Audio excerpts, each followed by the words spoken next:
5월 21일 오늘의 말씀은 잠언 11장 16절에서 31절입니다. 유덕한 여자는 존영을 얻고 근면한 남자는 재물을 얻느니라. 인자한 자는 자기의 영혼을 이롭게 하고 잔인한 자는 자기의 몸을 해롭게 하느니라.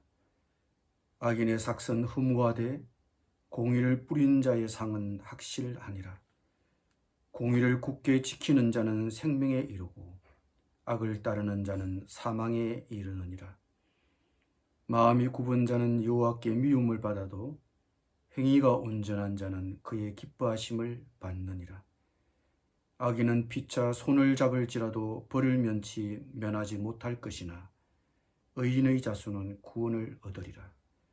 아름다운 여인이 삼가지 아니하는 것은 마치 돼지코의 금골이 같으니라. 의인의 소원은 오직 선하나 악인의 소망은 진노를 이루느니라. 흩어 구제하여도 더욱 부하게 되는 일이 있나니 가도히 아껴도 가난하게 될 뿐이라.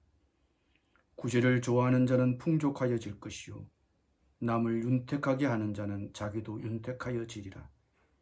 곡식을 내놓지 아니하는 자는 백성에게 저주를 받을 것이나 파는 자는 그의 머리에 복이 임하리라. 선을 간절히 구하는 자는 은총을 얻으려니와 악을 더듬어 찾는 자에게는 악이 임하리라. 자기의 재물을 의지하는 자는 패망하려니와 의인은 푸른 잎사귀 같아서 번성하리라. 자기 집을 해롭게 하는 자의 소득은 바람이라. 미련한 자는 마음이 지혜로운 자의 종이 되리라. 의인의 열매는 생명나무라. 지혜로운 자는 사람을 얻느니라.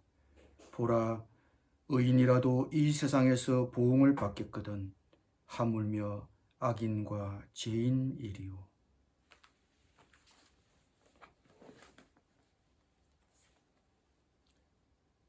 오늘 잠언은 재물에 관한 주제를 다루고 있습니다. 16절 말씀은 좀 더 새롭게 번역하여 읽어야 합니다.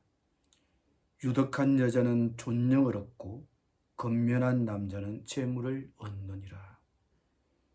유덕한 여자가 얻는 존영과 근면한 남자가 얻는 재물을 대조시키고 있습니다. 근면한이라고 번역된 히브리어는 힘센, 무정한이란 뜻도 갖고 있습니다.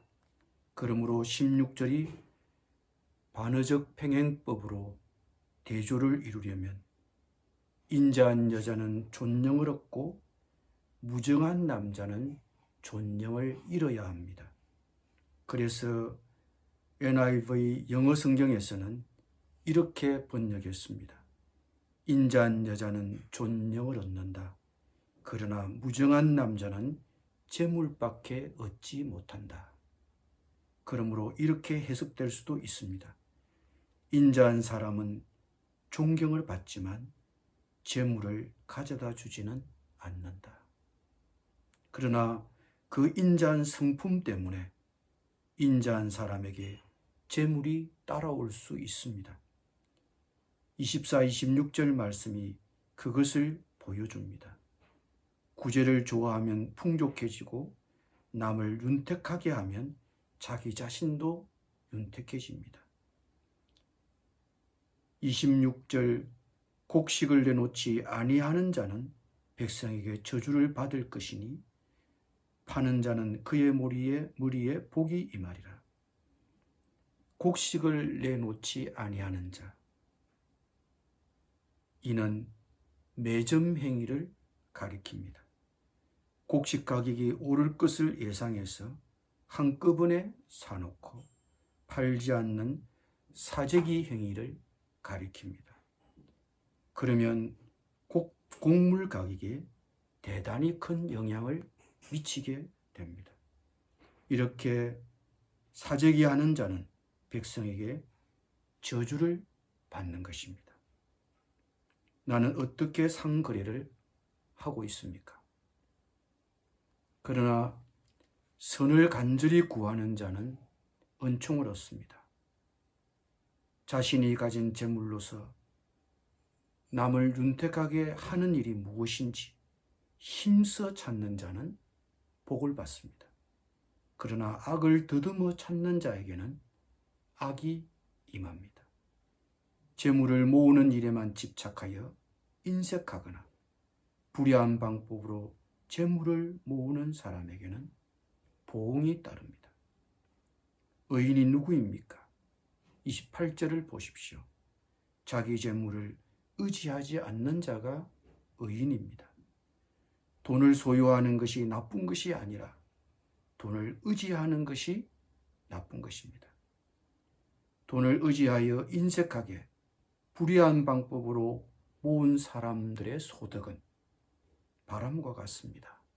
쉽게 없어지는 것입니다.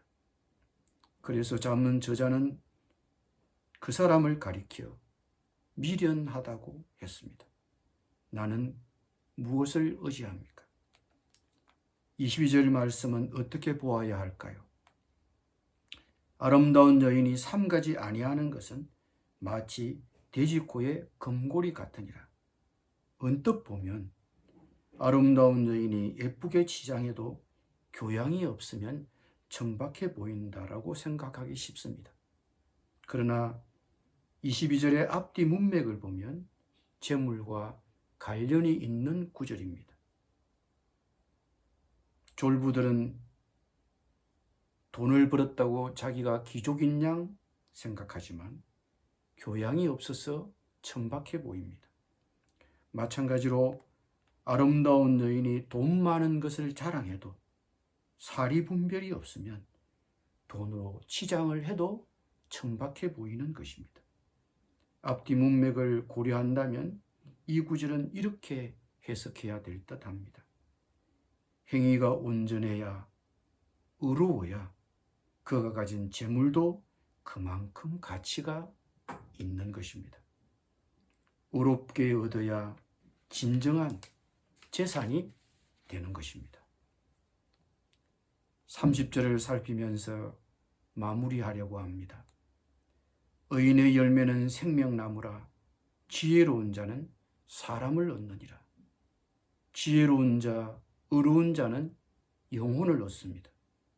우리가 이 땅에서 재물을 사용하는 방법, 재물을 취득하는 방법은 다른 사람에게 영향을 끼칠 수밖에 없습니다. 그 선한 영향으로 인해 그 영혼이 주께로 돌아옵니다. 재물에 있어 지혜로운 사람, 의인이 되십시오. 매일 실제 생활에서 재물을 지혜롭게 사용하시기 바랍니다. 선을 간절히 구하는 자는 은총을 얻습니다. 그러나 자기의 재물을 의지하는 자는 패망합니다. 기도하겠습니다.